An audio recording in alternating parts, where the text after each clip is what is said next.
오늘은 교우님들께서 들으실 때 조금은 이상하게 들릴 수 있는 질문을 하나 드리면서 말씀을 시작하려고 합니다.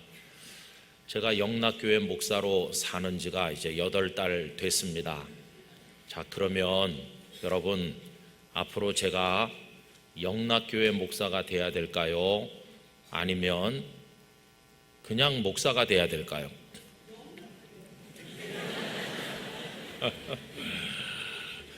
질문이 좀 잘 이해가 안 되실 것 같아요. 한 열흘쯤 전에 서울에 올라온 지 처음으로 부산에 다녀왔습니다. 가서 반가운 분들을 많이 만났습니다. 땅끝 교회에서 홀리조이 센터로 저를 초대해 주셔서 제 후임으로 오신 목사님 내외와 또 은퇴하신 장로님들, 시무하신 장로님들 다 같이 저녁 식사를 나누게 됐습니다. 그런데 저를 보시는 분들마다 다 하시는 말씀이 있습니다. 서울물이 좋은가 봐요. 그러는 거예요. 그러면서 저보고 좋아졌다고 그래요. 그러면서 CTS를 보니까 머리칼도 더 많아진 것 같다고, 더 예뻐졌다는 거예요. 근데 여러분, 그 CTS 거기 속으면 안 되는데 그 녹화하기 전에 분을 발라주거든요. 그게 화장빨입니다, 그게. 그래서 제가 여성들이 왜 그렇게 단장하고 화장하고 나중에는 환장까지 하는지 그래 알게 됐어요. 근데 좋아졌다고 하니까 그런 얘기를 들으면서 한편으로는 다행이다 그런 생각이 들기도 합니다.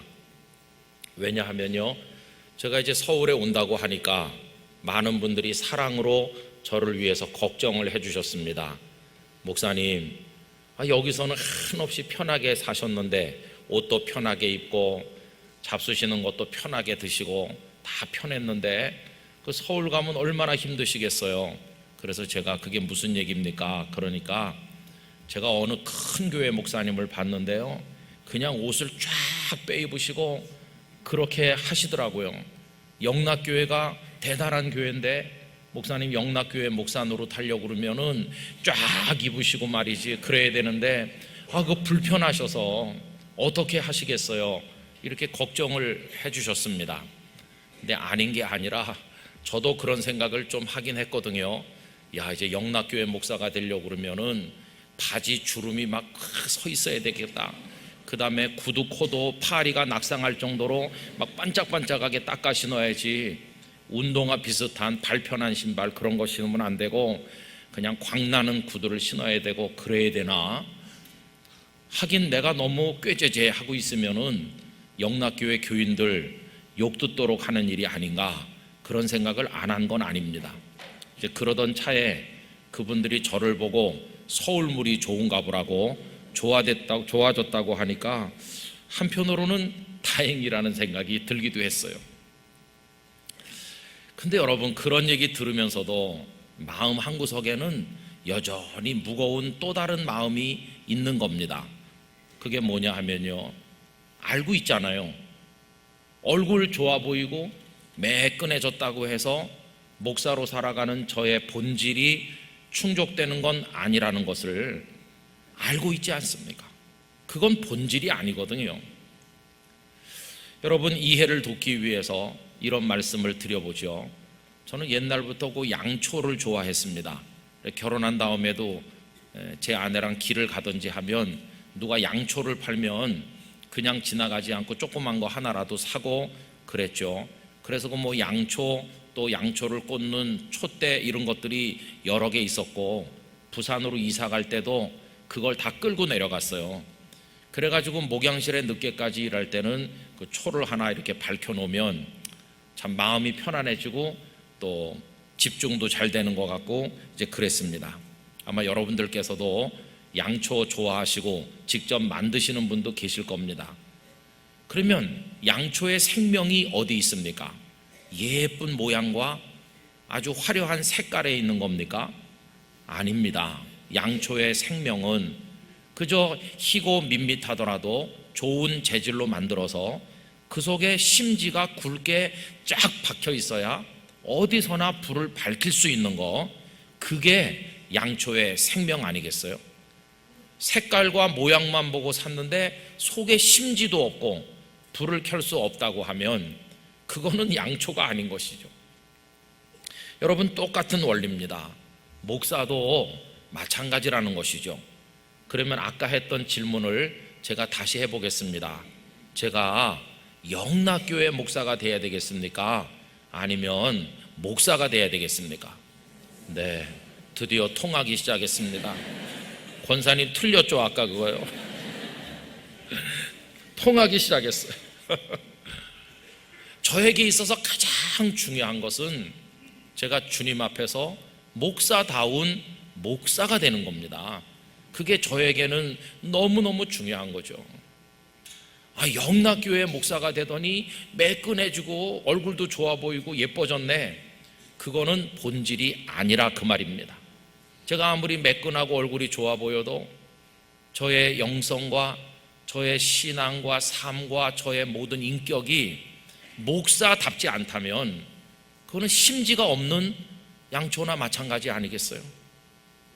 그래서 제 마음속에 소원이 있다면 심지가 굵게 박혀있는 튼실하게 만든 양초가 밖에 있든지 안에 있든지 아니면 오두막에 있든지 큰 저택에 있든지 그런 데 상관없이 어디서나 빛을 밝힐 수 있는 것처럼 제가 어느 교회에 있든지 어떤 강단에 서 있든지 시골에 있든지 도시에 있든지 사회적으로 명망 있는 사람들 틈에 있든지 굉장히 어렵고 힘들게 사시는 분들 가운데 있든지 어디서나 하나님의 말씀을 바르게 전하고 바르게 사는 목사가 되고 싶은 거, 그게 저의 마음속에 있는 소원이라고 하는 것입니다. 먼저 그게 되고 난 그 다음에 이제 영락교회 비전과 영락교회 사역과 영락교회 그 어떤 것들, 영락이라는 옷은 그 다음에 입는 것이죠. 그래서 여러분, 저에게 있어서는 영락이라는 이름보다 더 소중한 단어가 주님 앞에서 목사가 되는 거라 그 말입니다. 자, 그러면 저에게 적용했던 이 질문을요, 우리 교우님들께 적용해서 여쭤보겠습니다. 다 영락교회 교인들이신데 여러분, 영락교회 교인이 되시겠어요? 아니면 그리스도인이 되시겠어요? 그렇죠. 그게 정답인 것입니다. 언젠가도 말씀드린 것 같은데 19세기 중반부터 20세기 초까지 활동하셨던 독일의 블룸 하르트라는 목사님이 계신데요, 이분이 중국의 선교사로 나가 있는 사위 빌헬름 목사님에게 편지를 보내서 주고받은 남아있고 그게 이제 책으로 돼 있습니다. 근데 거기서 하고 있는 얘기를 요약하면 이런 얘기입니다. 자네는 중국 땅에 교인을 만들지 말고 세례를 주지 말고 교회를 세우지 말게, 이렇게 말을 하고 있습니다. 아니, 선교사에게 그런 충고가 어울리지 않지요. 선교사는 교인을 많이 만들어서 세례를 많이 주고 교회를 많이 세워야 되는 거 아니겠어요? 그런데 왜 이런 충고를 하는지 이해가 잘 안 되는데, 그 다 서신들을 종합해 보면 결국 밑에 깔린 다른 이야기가 있는 것이죠. 자네는 교인을 만들지 말고 그리스도인을 만들게. 자네는 물세례 많이 주었다고 자랑하지 말고 그들이 성령 세례를 받도록 도와주게. 자네는 교회 많이 세웠다고 자랑하는 선교사가 되지 말고 하나님의 나라가 그들 속에 그 사회에 임하도록 하게, 이런 충고를 해준다는 것입니다. 자, 이렇게 해놓고 이제 다시 질문을 더듬어 보는 것이죠. 영락교회 교인 되는 게 중요한 것인가? 아니면 한 사람의 진정한 그리스도인이 되는 게 중요한 것인가? 여러분, 대답은 너무나 분명하지 않습니까? 오늘 영락교회 교인으로 이 자리에 오신 여러분들에게 말씀드립니다. 오해하지 말고 들으셔야 되는데요, 구원은 영락교회 교인이란 자격으로 얻는 게 아닙니다. 구원은 그 속에 참 믿음을 가진 그리스도인이 됨으로써 얻는 것입니다. 어느 교회 교인이든지 상관없이 그 속에 예수 그리스도를 향한 참 믿음이 있는 사람은 다 천국의 백성이 되는 것입니다. 그래서 여러분, 우리는 기억해야 됩니다. 내가 더 영락교회 교인답게 되려고 노력하기보다는 먼저 무엇을 노력해야 될까요? 진정한 그리스도인이 되고자 하는 노력을 기울여야만 한다는 것입니다. 저는 영락교회 교우들 모두가 참 그리스도인, 참 성도가 되시기를 축복합니다. 이제 이 맥락의 질문을 우리 교회라고 하는 공동체에다 적용해가지고 질문을 해보죠. 여러분, 앞으로 우리 교회가 영락다워지는 게 맞을까요? 아니면 교회다워지는 게 맞을까요? 그렇죠. 정답은 언제나 2번입니다. 교회다워지는 게 그게 맞는 것이죠. 우리가 영락이란 이름을 가지고 있는데 그 모습이 주님께서 원하시는 교회의 모습과 거리가 멀다면 우리 주님께서 얼마나 섭섭하게 생각하시겠어요? 화려해도 대단해도 그게 교회다운 게 아니라고 한다면 우리 주님은 섭섭하실 것입니다. 그래서 여러분, 이 교회 공동체가 우리들에게 하나님의 구원, 하나님의 은혜, 하나님의 평강, 하나님의 사랑과 축복을 가져다 줄 수 있는 것은 그 이름이 영락이기 때문이 아니라 교회이기 때문인 것입니다. 그래서 우리는 더 영락다워지려고 노력하기보다는 더 교회다워지려고 하는 노력을 기울여 나가지 않으면 안 된다는 것입니다. 여러분, 오늘은 종교개혁 기념주일입니다. 작년이 500주년이었죠. 전 세계 교회가 들썩들썩했습니다. 그럼 왜 종교개혁, 아니 교회개혁이 필요했던 것일까요? 그 이유는 교회다운 교회가 아니었기 때문이죠. 이런 얘기 들어보셨나요? 중세 때 대표적인 교부인 토마스 아퀴나스께서 교황청을 방문했는데 그때 교황이 나오셔서 이렇게 말했다고 합니다. 보세요, 우리가 존경하는 베드로 사도께서는 너무도 가난하셔서 성전 미문의 앉은뱅이 장애인에게 은과 금은 내게 없다 이렇게 말씀하셨지만, 자, 저기 저 수많은 수레들이 잔뜩 귀하고 진귀한 것들을 가지고 들어오고 있지 않습니까? 우리는 더 이상 가난하지 않습니다. 그렇게 말을 하니까 이 토마스 아퀴나스가 염려스러운 얼굴로, 얼굴이 어두워지면서 대답을 했다고 그러죠. 그런데 우리가 존경하는 그 베드로 사도께서는 그 다음 말씀도 하시지 않았습니까? 은과 금은 내게 없거니와 내게 있는 것으로 내게 주노니 곧 나사렛 예수 그리스도의 이름으로 일어나 걸으라, 이렇게 하셨을 때 그 사람이 벌떡 일어나지 않았습니까? 지금 우리는 더 이상 가난하지 않은데 지금 우리의 교회에는 그 예수 그리스도께서 과연 계신 것인지 정말 걱정스럽습니다. 그렇게 대답을 했다는 것입니다. 여러분, 중세 당시의 교회는 예수 그리스도를 모신 생명 있는 교회가 되려고 하는 관심보다는 더 많은 재물, 더 많은 권력과 명예를 가지려고 하는데 관심을 기울였고, 하늘을 찌를 듯한 첨탑이 있는 성당 건물들을 많이 지었지만 그것은 건물이고 조직일 뿐 생명이 유통되는 교회다운 교회는 아니었다는 것입니다. 여러분, 결국은 어떻게 됐나요? 면죄부를 인쇄해서 팔아먹기에 이르게 되었고 결국 개혁의 대상으로 전락하게 된 걸 잘 아시지 않습니까? 이런 논의는 참 유감스럽게도 오늘날도 똑같이 유효한데 그 이유는 작금의 한국교회 현실이 그와 별반 다를 게 없다는 생각을 하기 때문인 것입니다. 1970년대, 80년대 한국교회는 엄청난 속도로 늘어났습니다. 그걸 과연 부흥이라고 불러도 좋은 것인지 의심이 들지만 하여튼 규모가 확장됐습니다.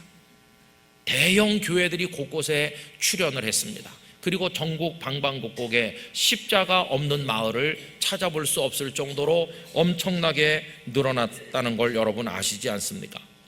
그런데 오늘에 와서 많은 사람들이 교회다운 교회, 목사다운 목사, 그리스도인다운 성도 어디 없을까? 이렇게 영적 갈증을 느끼게 된 것은 도대체 왜일까요? 이렇게 많은 예배당 건물들과 많은 그리스도인들이 있는 것 같은데 왜 이런 갈증을 느끼게 되었을까 하는 것입니다. 여러분, 제가 영락다워지려는 노력보다 그리스도인다워지려는 노력을, 또 참 교회다운 교회가 되려고 하는 노력을, 참 목사다운 목사가 되려고 하는 노력을 기울여야 된다고 하는 이유는 바로 여기에 있는 것입니다.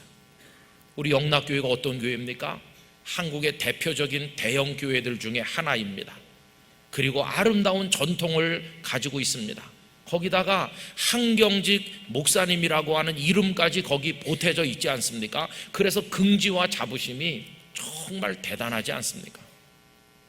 그런데 여러분, 그 영락이라는 이름이 주는 긍지와 자부심이 만약에 교만으로 변질된다면, 인간적인 자랑으로 부패된다면, 그래서 우리 안에 겸손과 온유와 참된 사랑과 배려와 존중이 없다면, 이미 많은 은혜를 받아서 그것으로 충분하다는 듯이 하나님의 더 큰 능력과 은혜를 사모하기 위하여 눈물로 무릎 꿇고 기도하는 모습을 찾아보기가 어렵게 된다면, 다른 작은 교회들과 그런 교회 출석하는 교우들에 대한 배려가 부족하다면, 그리고 한 영혼을 가슴에 품고 예수님의 생명의 복음을 통해서 그들을 구원하려고 하는 이 영적인 몸부림과 생명의 역동성이 우리 안에 없다고 한다면, 그 영락이라는 이름이 주는 긍지와 자부심이 무슨 소용이 있겠는가 하는 말씀을 드리는 것입니다. 색깔과 모양은 기가 막히게 아름다운데 속에 심지가 없는 양초처럼 된다면, 여러분, 한경직 목사님을 존경하는 것은 그분이 영락교회 목사였기 때문이 아니라 참 목사님이었기 때문이라고 저는 생각하고 있습니다.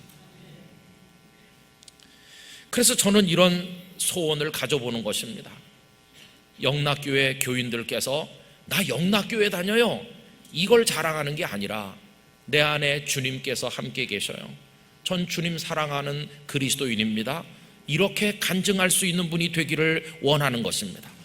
저는 어디 가서 제가 영락교회 목사예요 이렇게 말하는 게 아니라 저 주님을 사랑하고 복음을 위해 사는 목사가 되려고 노력하고 있습니다, 그렇게 간증하게 되기를 원하는 것입니다. 그리고 우리 교회 모든 교우들은 우리가 더 영락다워지려고 노력하는 게 아니라 교회다운 교회가 되도록 눈물로 기도하며 힘쓰는 그런 모습을 가지게 되기를 원하는 것입니다.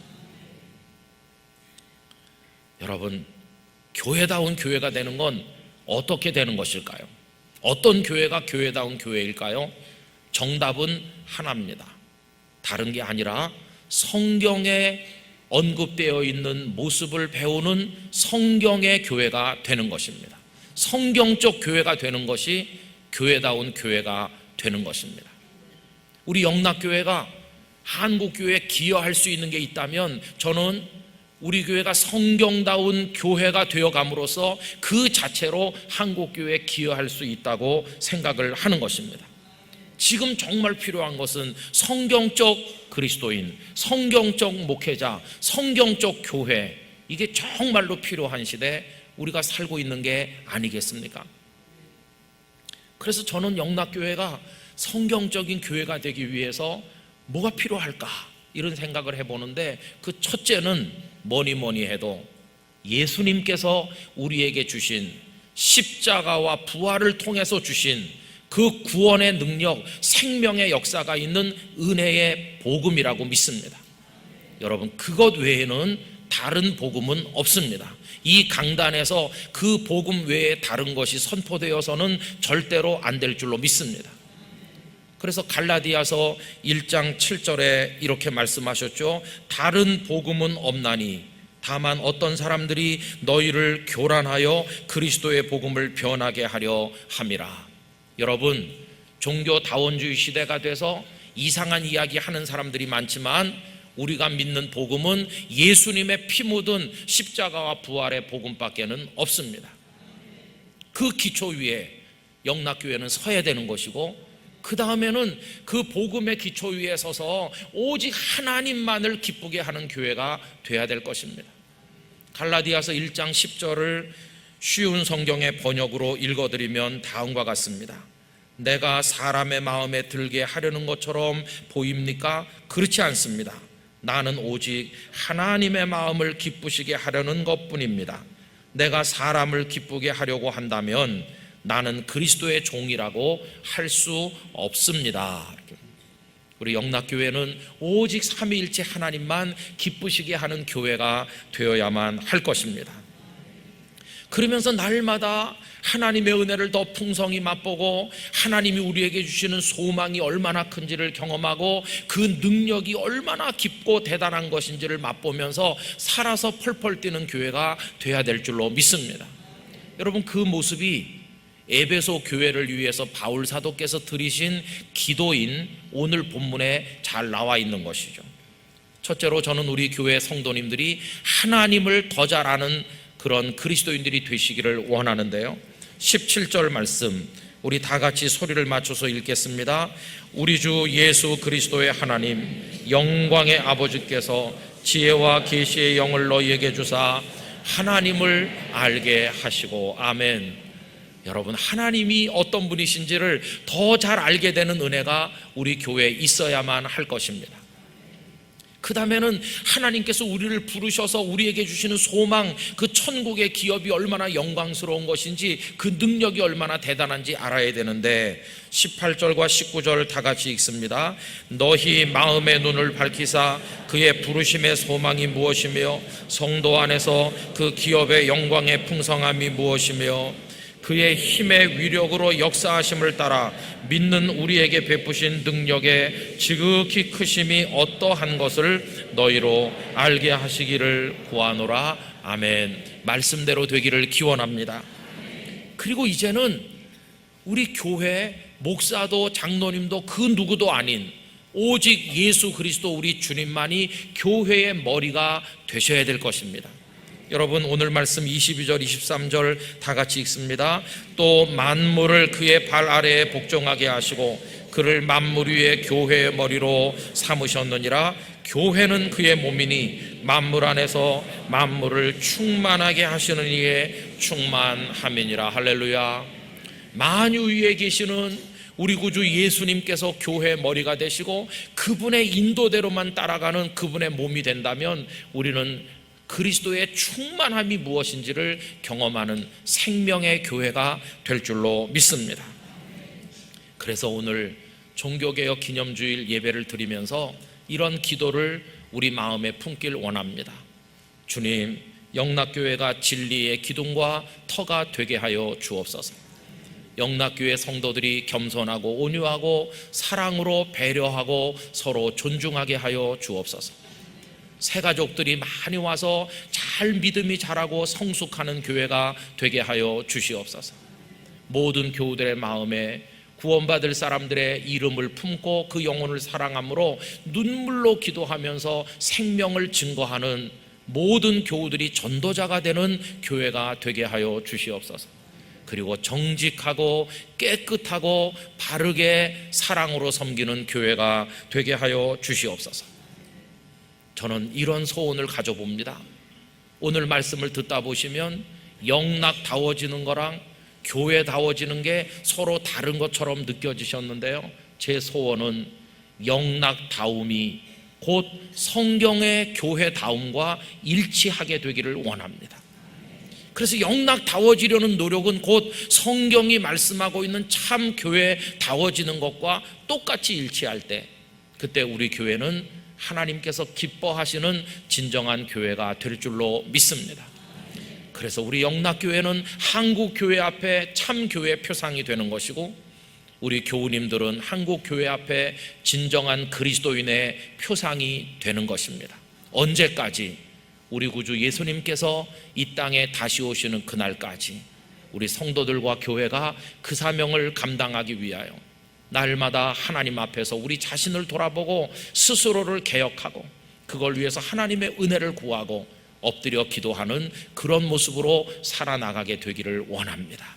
그래서 여러분, 영락교회 교우로 하나님을 섬긴 것이 정말 영광스러운 축복이었노라고 우리 그렇게 고백할 수 있게 되는 열매를 누리게 되기를 간절히 원합니다. 오늘 이 말씀이 우리 안에 말로 끝나는 게 아니라 정말 아름다운 열매로 나타나기를 주님의 이름으로 기원합니다. 기도하겠습니다. 교회의 머리가 되신 우리 주님을 바라보며 예수 그리스도의 십자가 부활의 복음 위에 우뚝 서서 오직 하나님의 영광만을 위해 살아가며 참된 그리스도인들이 모여 복음의 역사를 이루어가는 살아있는 교회가 되게 하여 주옵소서. 영락다움이 곧 성경의 교회다움과 일치하게 되기까지 주여 저희들을 날마다 새롭게 하여 주옵소서. 예수님의 이름으로 기도하옵나이다. 아멘.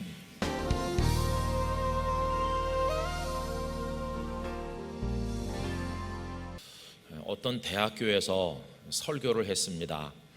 그랬더니 저를 일찍 와서 차를 한잔 하자고 하셔서 그날 좀 일찍 갔죠. 그 학교의 교수님이시면서 또 학교의 신앙생활을 관장하고 계시는 목사님과 마주 앉게 됐는데, 제가 앉아서 기도를 끝내자마자 제일 먼저 물은 질문, 목사님 스트레스 많이 받으시죠? 그렇게 물으셨어요. 아마도 제가 수고한다는 인사를 그렇게 표현하신 거라고 생각이 듭니다. 그래서 저도 그분께 질문을 또 드렸죠. 학교에는 스트레스가 많으신가 보죠? 이렇게 질문했죠. 그랬더니 그분 말씀이 스트레스가 너무 심해서 참 힘들다고 말씀하셨어요. 여러분, 우리가 세상을 사노라면 아닌 게 아니라 스트레스가 많이 있는데 목회자들도 예외는 아닐 것입니다. 과중한 업무가 스트레스가 되기도 하고, 혹은 또 설교를 너무 자주 하거나 또 할 때마다 잘해야 된다는 부담감도 스트레스겠죠. 아유, 목사님이 설교를 워낙 많이 하니 잘 못해도 나는 이해해 드릴 수 있어. 그렇게 자비심이 넘치는 교인은 그리 많지 않은 것 같습니다. 아무리 많이 해도 잘하기를 다 바라시잖아요. 그러니까 그것도 스트레스가 되겠죠. 또 교회 성장에 대한 부담감도 스트레스가 됩니다.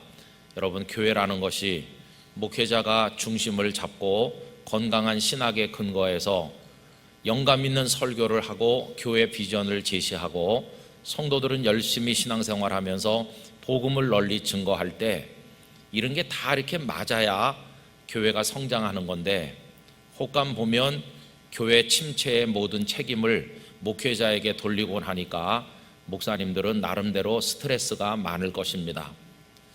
또 교회도 사람들이 모인 곳이다 보니까 정책을 두고 의견이 부딪힐 때도 있고 또 힘겨루기처럼 보여질 때도 있습니다. 이기는 사람이 있는가 하면 지는 사람이 있는 듯이 보이기도 하고 그 과정에서 상처를 주고받기도 하는데, 나중에 가만히 보면 모두가 다 주님 앞에서 영적인 패배자가 되는 것입니다. 그렇게 되는 배후에는 큰 자가 되지 말라고 말씀하신 예수님의 말씀 따위는 아랑곳하지 않는 우리의 욕망이 도사리고 있기 때문이라고 생각이 됩니다. 그런데 하다 보면 목회자가 그 갈등의 한쪽 당사자가 되거나 혹은 그걸 지켜보면서 스트레스를 받을 때도 있을 것입니다. 또 뿐만 아니라 목회자들의 배우자, 자녀, 건강 등등 여러 가지가 다 한데 버무러져 가지고 스트레스가 많다, 그렇게 말하게 되는 경우가 있겠죠. 여러분, 우리 성경에서 스트레스가 많았던 하나님의 사람들을 곳곳에서 만나게 되는데 그 대표적인 분은 엘리야 선지자가 아니신가 생각이 듭니다. 이분은 북왕국 이스라엘에서 활동하신 분이신데, 그때 그 아합 왕과 왕비 이세벨이 얼마나 간악한 통치를 하는지, 그리고 우상 숭배를 얼마나 많이 하는지 하나님의 진노를 받아서 3년 6개월 동안 우로가 그침으로 극심한 가뭄에 시달리게 됩니다. 그때 엘리야 선지자가 나타나셔서 갈멜산에서 바알과 아세라의 선지자 850명과 맞서서 어떤 신이 진정으로 살아계신 신이신가 하는 것을 겨루는 영적 대결을 벌이게 되는데, 여호와 하나님 한 분만이 참 신이심을 그가 선포하게 되지 않습니까? 그래서 우상의 선지자들이 다 죽음을 당하게 됩니다. 이 소식을 들은 왕비 이세벨이 이를 갈면서 내가 반드시 엘리야를 죽이겠다 이렇게 하고, 엘리야 선지자께서는 도피를 하게 되는데, 너무나 지쳐서 로뎀나무 그늘 아래 누워서 하나님, 이만큼 한 것도 족하니 차라리 저를 데려가 주세요 라고 말할 정도로 극심한 스트레스를 받았던 적이 있음을 알 수가 있습니다. 그리고 참 이상한 것은, 교회를 설렁설렁 다니는 사람은 스트레스가 별로 없는 것 같아요. 컨디션 좋으면 오늘 영락교회 한번 가볼까, 그러다가 좀 안 좋으면 집에서 중계로도 볼 수 있는데, 그러면서 왔다 갔다 하는 분들은요 스트레스가 별로 없는 것 같아요. 그런데 나는 꼭 하나님 앞에 일찍 나가서 준비하고 내 마음을 기울여 하나님 앞에 예배하리라, 그런 분들은 저 용인, 화성, 저 인천, 양주, 원주, 저 음성, 그런 데서 얼마나 일찍 일어나서 준비해가지고, 어떤 분은 토요일 날 여기 와서 주무신다고도 하던데, 그러니 얼마나 이게 힘이 드세요. 근데 참 이상한 것은요, 그런 분일수록 언제나 이렇게 기도합니다. 하나님, 더 잘못해서 죄송합니다. 게으르고 부족한 종을 용서해 주세요. 그러면서 스트레스를 많이 받으시는 것 같아요. 예수님께서는 우리에게 분명히 기쁨을 주신다고 그랬는데, 열심히 하는 분일수록 기쁨이 없는 신앙생활을 할 때가 있는 것 같습니다. 더군다나 오늘 본문에 보면 이런 우리를 한 방 먹이시는 말씀이 나오고 있어요. 그게 19절 말씀인데, 아름다운 열매를 맺지 아니하는 나무마다 찍혀 불에 던져지느니라. 한 방 먹이시는 거예요. 그러지 않아도 죄송해요, 게으르고 부족한 종을 용서해 주세요 그러는데 한 방 먹이시잖아요. 아름다운 열매를 맺지 못하면 찍혀가지고 불에 던진다는 식으로 하시잖아요. 그래서 이런 말씀 읽고 나면 아멘이 잘 안 나오죠, 그죠? 여러분 어떠세요? 영락교회 교인으로 하나님을 믿으면서 오늘까지 인생을 살아오시는데 스트레스가 있으십니까? 없으십니까? 적습니까? 많습니까?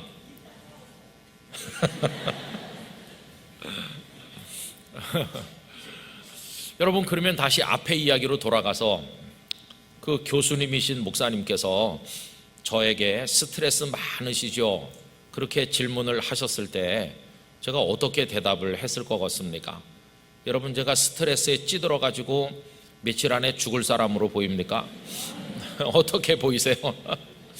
제가요, 스트레스 없는데요, 이렇게 대답을 했거든요. 그랬더니 그분이 정색을 하면서 다시 한번 물어봤습니다. 스트레스가 정말 없냐고.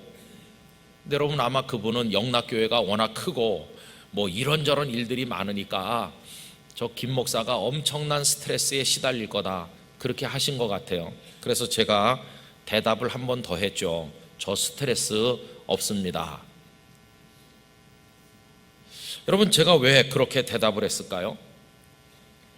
어떻게 스트레스가 없다고 말했을까요?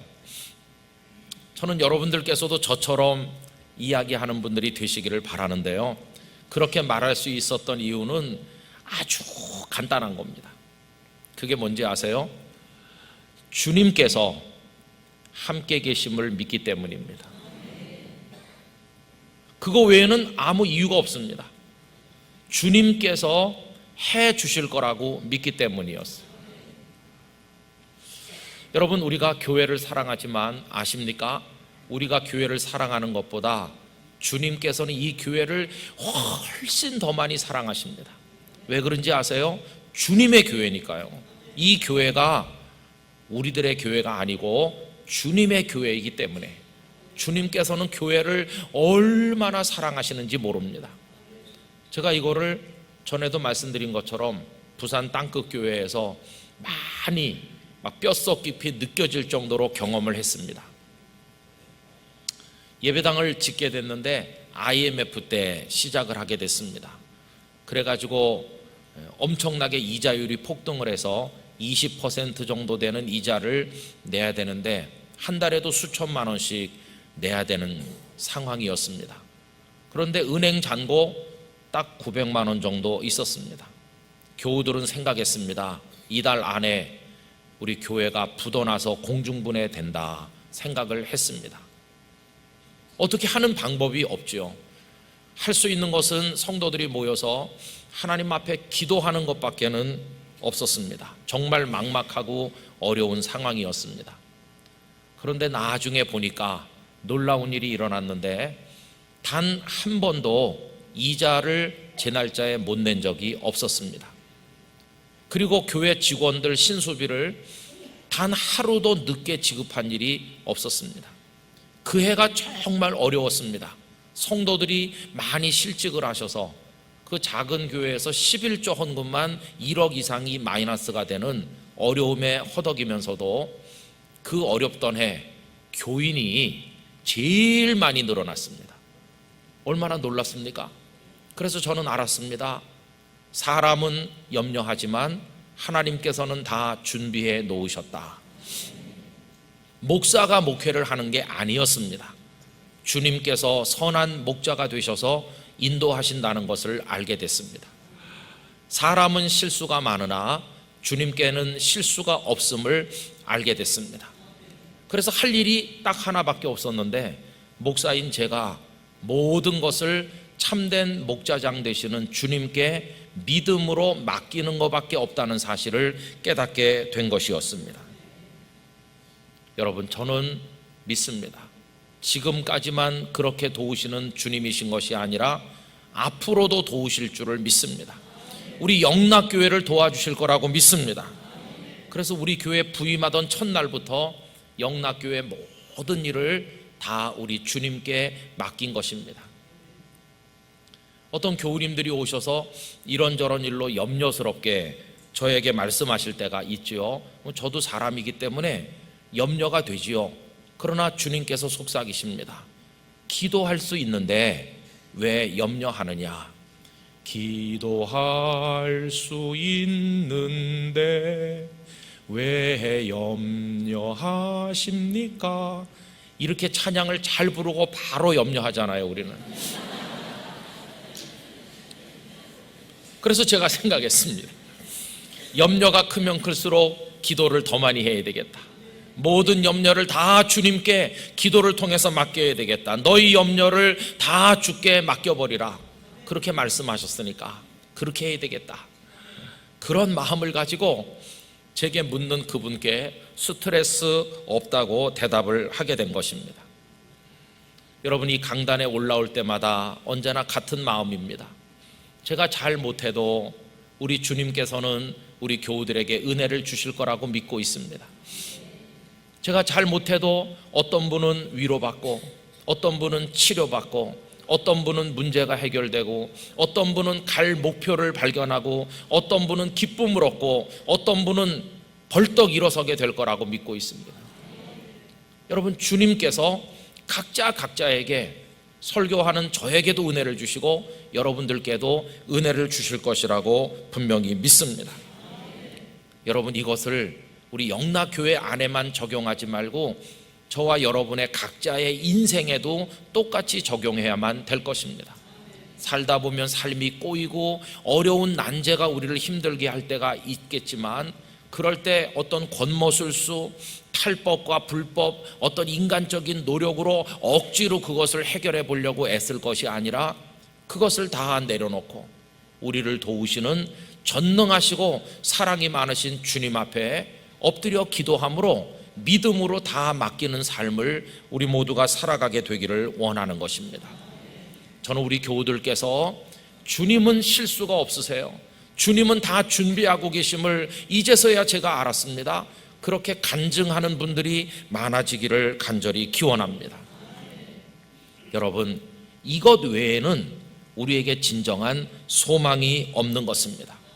우리 교회와 성도들 여러분들의 삶 속에 이런 은혜가 언제나 풍성하시기를 간절히 축복합니다. 그래서 제가 지금 말씀드리고 있는 스트레스 받지 말고 주님께 맡기는 이 삶을 다른 말로 환원해서 말씀드리면 은혜로 사는 삶이다, 이렇게 말할 수 있습니다. 여러분, 우리가 은혜로 살아야만 될 것입니다. 오늘 읽은 본문 말씀은 예수님의 산상수훈 가운데 일부인데, 이 말씀 속에서 예수님께서는 나무가 열매를 맺는 이야기를 들려주십니다. 그런데 나무가 열매를 맺는 이 말씀은 너무나도 당연하고 너무나도 평범한 이야기처럼 들립니다. 3살짜리 아이도 알 것 같은 말씀이죠. 우리 주님은 좀 깊고 오묘한 이야기를 하셔야 될 것 같은데 왜 상식적인 이야기를 하실까 하는 생각이 들 정도입니다. 그럼 여기서 예수님 하시는 말씀이 뭘까요? 첫째, 나무는 열매를 맺게 돼 있다, 이겁니다. 얼마나 간단해요. 두 번째, 그런데 좋은 열매는 좋은 나무가 맺는 것이고 나쁜 나무는 나쁜 열매밖에는 맺을 수가 없다 하는 겁니다. 얼마나 상식적인 얘기입니까? 여러분, 이 얘기를 우리 16절에서 18절까지 다 같이 읽어보시도록 하십시다. 그들의 열매로 그들을 알지니 가시나무에서 포도를 또는 엉겅퀴에서 무화과를 따겠느냐.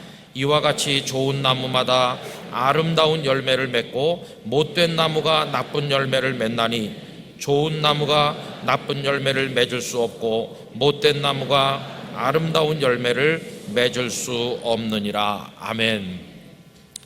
너무 어려워서 무슨 말인지 모르는 내용입니까? 아닙니다. 너무나 당연한 이야기를 하시는 겁니다. 결론도 너무나 당연한 결론이에요. 너 좋은 열매 맺고 싶으냐? 좋은 나무가 좋은 열매를 맺는 것이니 그러니 너는 좋은 나무가 되거라. 이것이 결론입니다. 여러분, 예수님께서는 아주 상식적인 결론으로 우리를 인도하십니다. 왜 이렇게 평이한 말씀을 하신 것일까요? 그 이유는 이렇게 당연한 이야기를 우리들이 깨닫지를 못하고 힘들고 어렵게 사는 것을 안타깝게 여기시기 때문입니다. 저는 우리 영락교회 교우님들이 예수님 말씀하시는 이 당연한 원리를 잘 깨달아 은혜의 삶을 살게 되시기를 바랍니다. 우리 당회원들께서 한 달에 책 한 권씩을 읽고 나누는 일을 몇 달째 하고 있는데, 요 다음 달에는요 후안 까를로스 오르티즈 목사님께서 쓰신 여러 책들 중에서 주님과 동행하십니까 하는 책을 읽으려고 생각 중에 있습니다. 그 목사님이 좋은 책을 많이 쓰셨는데 그 책들을 읽다 보니까 이런 재미난 이야기를 그분이 말씀하신 적이 있습니다. 그 목사님에게 딸이 있습니다. 그래서 그 딸한테 말한다는 거죠. 얘야, 빨리 할아버지가 되고 싶으니 제발 손주 하나만 낳아다오, 제발 아기 하나만 낳거라. 이래도 반응이 없다는 겁니다. 또 기도를 하는 거죠. 주여, 어서 빨리 할아버지가 될 수 있도록 손주를 보게 해주세요. 우리 딸이 아기를 낳게 해주세요. 이렇게 해도 안 된다는 겁니다. 근데 왜 안 되는지 아세요? 딸이 10살도 안 됐는데 딸이 아직 10살도 안 됐으니까 애한테 아무리 아기 낳아달라고 그러고 아무리 금식기도 철야기도 해도 안 되는 거죠. 이 목사님 참 재밌게 얘기를 해요. 그러면서 그럼 어떻게 할아버지가 되느냐? 가만히 기다리면 이 딸이 어른이 되죠. 그리고 누군가를 데리고 와요. 그래서 결혼을 해요. 그러면 철야기도 금식기도 안 해도 어느 날 쪼무레기들이 와서 용돈 달라는 날이 온다는 거예요. 여러분, 성숙한 딸이 결혼해서 아기 낳는 게 막 금식기도 해서 되는 겁니까? 정상이라면 기다리지 않아도 저절로 되는 거잖아요. 여러분, 이 목사님은 이 애쓰지 않고 저절로 자연스럽게 되는 원리를 은혜의 원리라고 설명하시는 거예요. 은혜로 살면 저절로 된다는 것이, 사람이 애쓰는 게 아니라, 여러분, 이 원리가 우리에게 똑같이 적용됩니다. 좋은 열매를 많이 맺기를 원하면 열매를 맺자 그러면서 막 현수 막 붙이고 구호를 외친다고 열매가 맺힙니까? 아닙니다. 그냥 우리 주님 보시기에 좋은 나무가 되면 저절로 좋은 열매가 맺히게 돼 있다는 거예요. 애쓰지 않아도. 그래서 여러분, 우리는 영락교회가 우리 주님 앞에 좋은 나무가 되어 있는가를 늘 질문해야 되고, 우리 각자가 좋은 나무인가를 물어야만 한다는 것입니다. 그래서 좋은 나무가 되면 저절로 열매를 맺게 되는 은혜가 임하게 된다, 그 말이죠. 그래서 여러분, 이제는 우리의 기도 제목도 좀 달라져야 됩니다. 열매를 많이 맺게 해주세요, 이런 기도 대신 어떤 기도로 바꿔야 될까요? 우리 교회가 좋은 나무가 되게 하여 주시옵소서, 이렇게 기도를 드리면 그걸로 충분한 것입니다. 그래서 관건은 좋은 나무인가의 여부에 있는 것이죠. 나쁜 나무라면 아무리 애를 써도 결코 좋은 열매를 맺을 수 없습니다. 그러나 뿌리를 깊이 내리고 영양분을 많이 빨아 올려 가지고 좋은 나무가 되면 그 다음에는 저절로 애쓰지 않아도 은혜로 열매가 주렁주렁 맺히게 된다는 것이죠. 이제 남은 문제가 딱 하나입니다. 그래서 뭐가 남아 있습니까?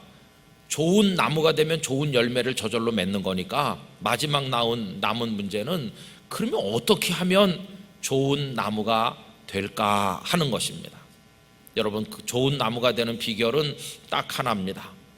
좋은 땅에, 기름진 땅에 뿌리를 깊이 내려서 영양분을 빨아 올려서 잘 자라면 좋은 나무가 되는 겁니다. 그러면 도대체 어디다 뿌리를 내려야 좋은 나무로 성장할 수 있을까? 여러분이 영적인 대답은 하나뿐인데, 우리가 뿌리 내릴 좋고 기름진 땅은 예수 그리스도 한 분밖에 없습니다. 예수 그리스도, 그분에게 뿌리를 깊이 내리면 우리는 좋은 나무로 성장하게 될 줄로 믿습니다. 여러분, 예수님밖에 없음을 기억하시기를 바랍니다. 그런데 우리는 엉뚱한 데다 뿌리를 내리려고 그러죠. 사람에게 다 뿌리를 내리려고 할 때도 많아요. 목회를 하다가 사람에게 뿌리 내려고 할 때가 많이 있었습니다. 어떤 분들은요, 목사님 수고 많이 하시죠, 격려를 많이 해주고 열심히 봉사하고 예배 빠지는 법이 없고 헌신하고, 야, 저분만 있으면 목회가 그냥 쉽게 되겠어, 나도 모르는 사이에 사람에다가 뿌리를 내리는 거죠. 언젠가 한 번은 그렇게 열심히 하는 분이 제게 오셔서 굉장히 죄송하고 미안해하는 얼굴로 이야기하는 겁니다. 목사님이랑 천국까지 같이 가려고 했는데요, 멀리 이사 갈 수밖에 없는 사연이 생겨서 제가 곧 떠나게 됐습니다. 너무너무 섭섭합니다. 그분이 그 말을 하는 순간 제 마음에서 쿵 소리가 들리면서 그날 오후 내내 일이 손에 안 잡히고, 야, 그분이 가면 어떻게 목회하지? 제가 사람에게 뿌리를 내리고 있다가 지금 뽑히는 겁니다. 흔들리는 중이죠. 오후 내내 마음이 불편한 거예요. 그리고 이제 하룻밤을 자고 그 다음날 새벽 기도를 인도하러 나갔는데, 그 새벽에 읽은 말씀 중에 한 구절이 이 말씀입니다. 역대하 16장 12절, 아사가 왕이 된 지 39년에 그의 발이 병들어 매우 위독했으나 병이 있을 때에 그가 여호와께 구하지 아니하고 의원들에게 구하였더라. 병들었을 때 하나님께서 그가 하나님을 의지하지 않는 걸 섭섭해 하셨다는 것이죠. 이 말씀을 읽는 순간 가슴속에 확 들어오는 생각이 있는 것이죠. 바로 네가 그렇지 않느냐, 내가 여호와 하나님을 의지하지 아니하고 어떤 사람을 의지해서 지금 이렇게 힘들어하고 있지 않느냐, 너 잘못됐어.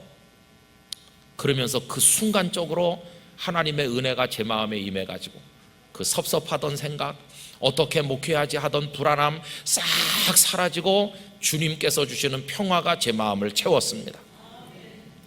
너무나 이상할 정도로 그 섭섭함이 그냥 순간적으로 없어지더라고요. 그렇지, 우리 주님은 이사도 안 가시는데 내가 왜 걱정할. 그래가지고 며칠 지난 다음에 그분을 만나가지고, 아유, 언제 이사 가십니까? 이사 가시기 전에 제가 가서 예배라도 드리고 이렇게 하는 게 좋겠어요. 언제 가실 계획이세요? 이러니까 안 간다게 우하대. 안 가게 됐대. 안 가게. 그래서 안 가게 돼서 좋았을까요?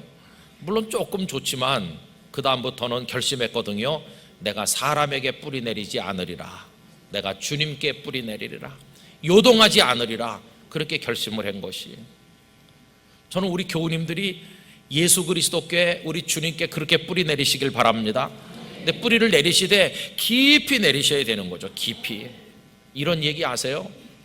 막 태풍이, 광풍이 몰아쳐가지고 아침에 보니까 나무들이 다 뿌리째 뽑혔는데 별것도 아닌 것 같은 조그만 나무가 여전히 버티고 있는 겁니다. 큰 아름드리 나무가 물어봤대요.